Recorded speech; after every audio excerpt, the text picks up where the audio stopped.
c'était l'une des rencontres sportives les plus attendues de la rentrée. Mardi 28 septembre, le PSG et Manchester City se sont affrontés lors d'un match qui a eu lieu au Parc des Princes, et qui s'est soldé par une victoire du club parisien à 2-0 face au club britannique. L'occasion également pour les supporters d'assister au premier but de Lionel Messi depuis son arrivée au PSG, événement qu'Éric Zemmour n'aurait raté pour rien au monde. Sur son compte Twitter, le polémiste a dévoilé une vidéo dans laquelle on le voit muet en fan du club parisien, se réjouissant du premier but de la Pulga, lui qui pourtant en 2018, avait taclé le PSG face à son adversaire, l'homme. Gloire aux vaincus.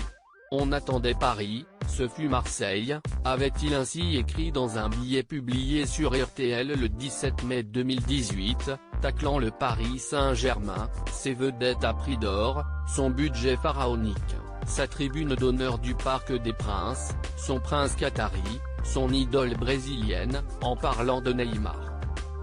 Éric Zemmour s'était même montré plutôt favorable à l'homme dans ce billet, assurant qu'on a tous quelque chose en nous de l'homme. On n'a rien du PSG en nous. Mais visiblement face à Manchester City, le polémiste a oublié sa prise de position pour vibrer avec le club parisien.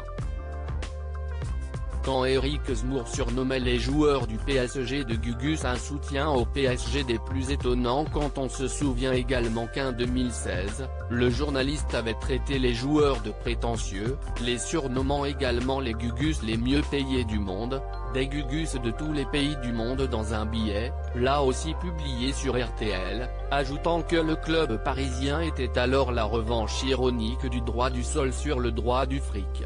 Avec le PSG, si est perdant-perdant, on ne les aime pas et ils ne gagnent pas, avait-il taclé. L'arrivée de Lionel Messi aurait-elle fait changer d'avis Éric Zemmour? Ou le polémiste souhaiterait-il s'offrir un joli coup de communication, lui qui n'a toujours pas officiellement annoncé sa candidature à l'élection présidentielle de 2022, mais laisse planer le doute plus que jamais.